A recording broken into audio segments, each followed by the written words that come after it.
Hello friends, welcome back my YouTube channel. आज के इस वीडियो में हम लोग स्टार्ट करने चल रहे हैं एक न्यू चैप्टर नंबर 4, जिसका नाम है दो चरों वाले रैखिक समीकरण, या इसी को इंग्लिश में कहेंगे linear equation in two variables. Linear equation का मतलब आप लोग सभी जान रहे हैं कि एक ऐसा इक्वेशन जिसका घात कितना होना चाहिए, 1 होना चाहिए इन टू वेरिएबल्स। और टू वेरिएबल्स का मतलब कि उसमें जो भी वेरिएबल्स यूज होना चाहिए वो डिफरेंट टाइप के होने चाहिए, 2 टाइप्स के वेरिएबल यूज होने चाहिए।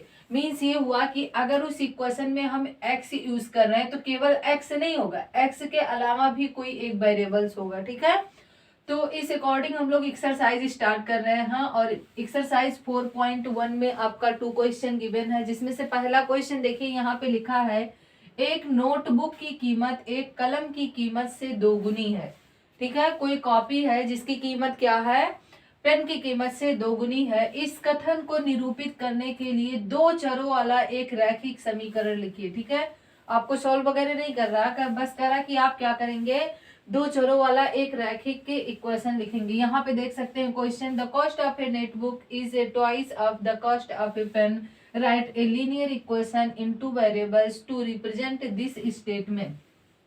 हिंट में आपको दिया है, take a cost of a notebook to be X rupees. यानी आपको क्या करना है, जो आप नोटबुक का कॉस्ट मानेंगे वो कितने रुपए मान लेंगे, एक्स रुपीज, और पेन का कॉस्ट कितना मान लेंगे, वाई रुपीज मान लेंगे। इसके अकॉर्डिंग आपको क्या करना है, क्वेश्चन को सॉल्व करना है। तो आइए अब हम लोग कैसे करेंगे, यहाँ पे जो दिया है उस अकॉर्डिंग जब हम यहाँ पे लिखेंगे तो हम लोग लेट कर लेंगे क्या चीजें, आप देख सकते हैं। माना किसकी कीमत कह रहा है, एक्स मानने के लिए, नोटबुक की कीमत, तो यहाँ पे लिखेंगे माना नोटबुक की कीमत, ठीक है, कितने रुपीज हो जाएंगे, एक्स रुपीज हो जाएंगे। ये हो गया एक्स रुपीज। और कह रहा है कि जो पेन की कीमत मानना है वो कितना मानना है, वो आपको मानना है वाई, इसलिए क्या हो जाएगा, पेन की कीमत आपका कितना हो गया, वाई हो गया। अब क्वेश्चन के अनुसार हम लोग क्या चलेंगे, यहाँ पे लिखेंगे ए टी क्यू, यानी प्रश्न के अनुसार क्या चीजें होगा, नोटबुक की जो कीमत है तो यहाँ पे हम लोग लिख देंगे नोटबुक की कीमत, ये क्या हो जाएगा, नोटबुक की कीमत जो है वो क्या है, दोगुनी है। दोगुनी किसके है, नोटबुक की कीमत एक कलम की कीमत की दोगुनी है, तो यहाँ पे क्या आ जाएगा, पेन की कीमत की। ठीक है, अब आप देख सकते हैं कि नोटबुक की कीमत को हमने कितना माना है, एक्स माना है, तो यहाँ पे रख देंगे एक्स बीच में इक्वल 2 हो जाएगा। और पेन की कीमत कितना माने हैं, वाई, तो यहाँ पे आप देख सकते हैं एक्स इक्वल टू कितना आ गया, 2i। अब इसको इक्वेशन के फॉर्म में लिखना है, लीनियर इक्वेशन, तो आप देखेंगे x, और जब ये इधर आएगा -2i हो जाएगा, इधर में कितना बच जाएगा, 0। अब यहाँ पे आप देख सकते हैं कि एक लीनियर इक्वेशन हो गया, यानी पावर की बात करें इसमें तो वो कितना है, 1 ही है। और दो वेरिएबल्स डिफरेंट डिफरेंट यूज हो गए, एक तो x हो गया, दूसरा हमारा क्या हो गया, y हो गया। तो ये देखिए क्वेश्चन बहुत ही आसान था। अब आइए हम लोग सेकंड क्वेश्चन को सॉल्व करेंगे। देखिए सेकंड क्वेश्चन आपसे क्या कह रहा है, निम्नलिखित रैखिक समीकरण को ax plus B Y plus C equal to 0 के रूप में व्यक्त कीजिए और प्रत्येक स्थिति में a b c की वैल्यू बताइए। क्वेश्चन का मतलब ये है कि हमारे पास कुछ इक्वेशन दिए हैं, जो कैसे इक्वेशन है, लीनियर इक्वेशन है। तो इसमें कह रहा है कि ये जो भी इक्वेशन दिए गए हैं आप पहले तो उसको इस फॉर्म में बनाइए, ax plus B Y plus C equal to 0 के फॉर्म में बताइए, और उसके बाद यहाँ से a की वैल्यू, v की वैल्यू और c की वैल्यू यहाँ पे बताना है कि कितना होगा।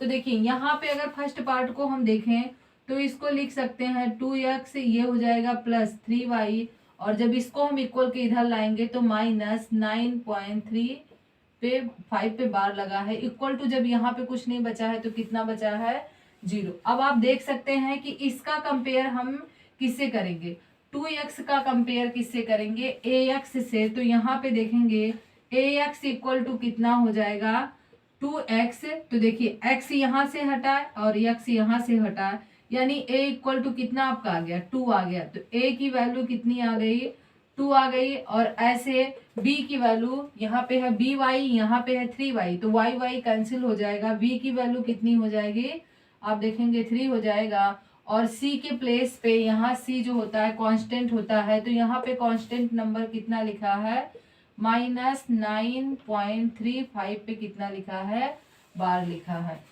तो ये आप देख सकते हैं फर्स्ट पार्ट का आंसर, आप इसको ऐसे ही सॉल्व करेंगे।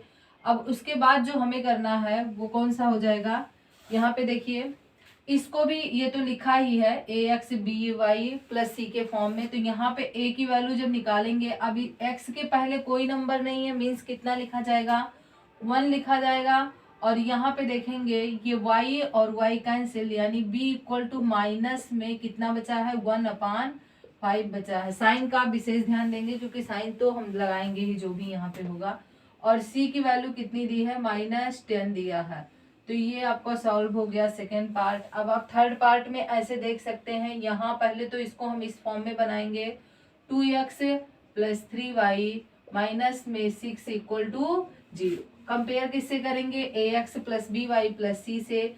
तो यहाँ पे जब हम देखेंगे तो a इक्वल टू कितना आ जाएगा -2, और यहाँ पे b इक्वल टू कितना आ जाएगा, b के y तो यहाँ भी वहां भी, तो b के प्लेस में यहाँ कितना है 3 हो जाएगा, और c इक्वल टू कितना आ जाएगा -6 हो जाएगा। अब यहाँ पे आप देख सकते हैं इस वाले पार्ट में अगर हम देखेंगे तो x -3y और c का वैल्यू नहीं दिया है, तो c को हम 0 भी लिख सकते हैं, इक्वल में ये 0 हो जाएगा क्योंकि इससे कोई इफेक्ट नहीं पड़ेगा। तो यहाँ पे आप देख सकते हैं कि वहां पे ax फर्स्ट वाला टर्म्स उठाएंगे तो ax बराबर किसके x के हो जाएगा, x कैंसिल हो जाएगा, यहाँ पे कुछ नहीं तो 1 लिया जाता है, इसलिए a की वैल्यू कितनी हो जाएगी 1 हो जाएगी। ऐसे वहां पे देखेंगे by इक्वल टू, यहाँ पे by के प्लेस पे कितना है, ये है -3y, तो y आपका कैंसिल हो जाता है, v इक्वल टू कितना आ जाता है -3 आ जाता है, और c इक्वल टू 0 तो यहाँ पे दिया ही है, तो ये आपका हो जाएगा। अगला आप देखेंगे यहाँ भी आप ऐसे ही निकालेंगे, इसको जब इधर लेकर आएंगे 2x हो जाएगा, जब इधर आएगा तो प्लस में 5y हो जाएगा, और c वाला आपका दिया नहीं है तो 0 कर लेंगे, इक्वल टू यहाँ पे 0 ही बचेगा।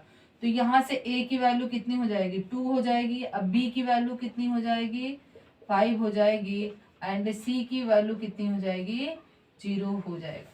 अब यहाँ पे आप देख सकते हैं, यहाँ पे आपका ax तो हमारे पास दिया ही है, ठीक है, यानी 3x, और by वाला टर्म्स नहीं दिया है तो 0 इंटू y हम लिख सकते हैं प्लस में 2 इक्वल टू 0, क्योंकि इसमें जब 0 का मल्टीप्लाई y में करेंगे तो वो 0 आ जाएगा, तो मान पे कोई इफेक्ट नहीं पड़ेगा। तो जहां कहीं भी टर्म्स नहीं गिवन होगा उसको हम इस तरीके से लगाएंगे। अब देखिए यहाँ पे a की वैल्यू कितनी आ जाएगी 3 आ जाएगा, और b के प्लेस पे कितना है 0 हो जाएगा, और c के प्लेस पे कितना हो जाएगा 2 हो जाएगा। तो ये वाला सॉल्व हो गया। और यहाँ भी आप देख सकते हैं कि इस बार हमें ax नहीं गिवन है, तो हम लिख सकते हैं 0 इंटू एक्स, ठीक है, 0 इंटू एक्स प्लस में यहाँ पे y दिया है माइनस में c इक्वल टू 0।